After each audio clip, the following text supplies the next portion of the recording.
Hi, I'm Janie Bradford, and I was a songwriter at Motown Records. I also worked there as an employee. Janie Bradford last interview before death.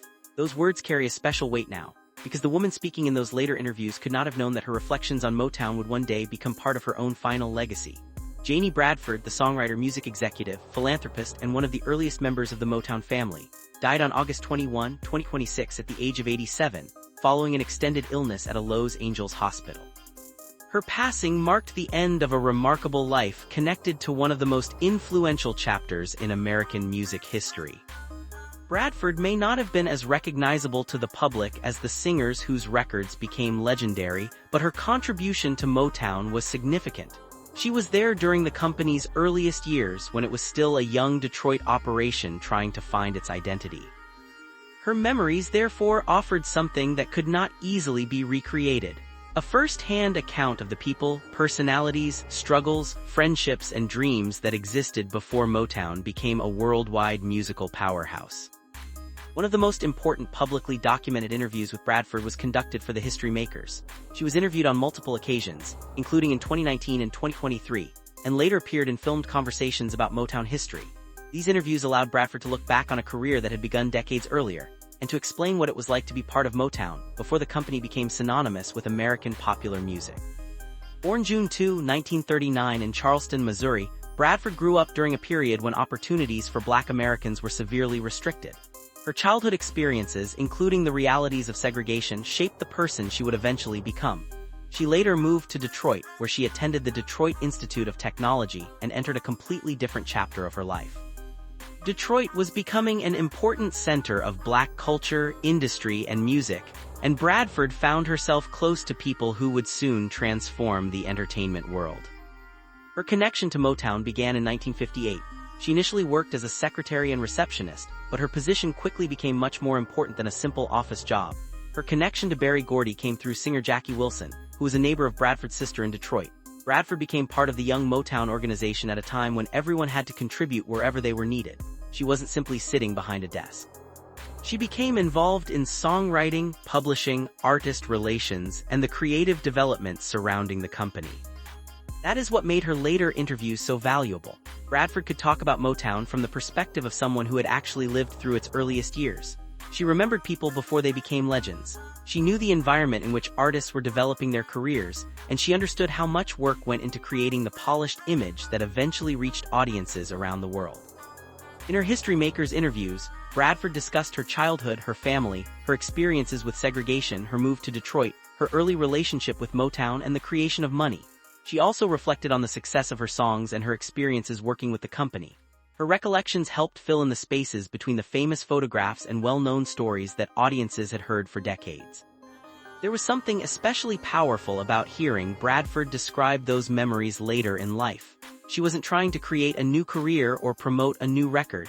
She was looking backward. The excitement of the Motown years had become history, and Bradford had become one of the people capable of preserving that history for future generations.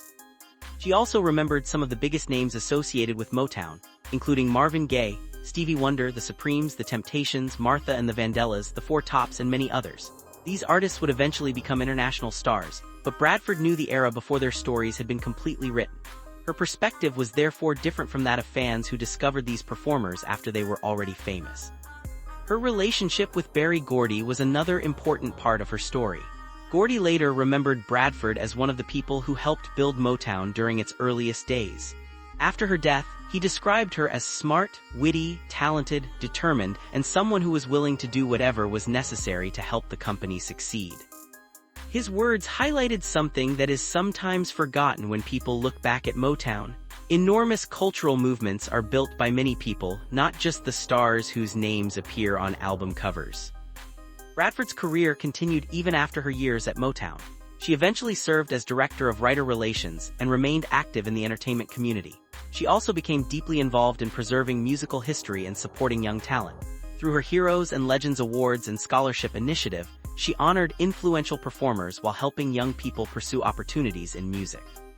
Her death on August 21, 2026 came after an extended illness. She was 87 years old. Public reports have described her death and hospitalization, but a specific cause of death has not been publicly disclosed. That uncertainty makes it even more important to focus on the life she actually lived rather than speculate about her final moments.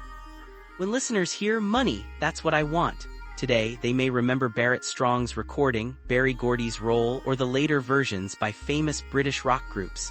But behind that song was Janie Bradford, a young woman who had entered the Motown organization at a time when nobody could predict how influential the company would become.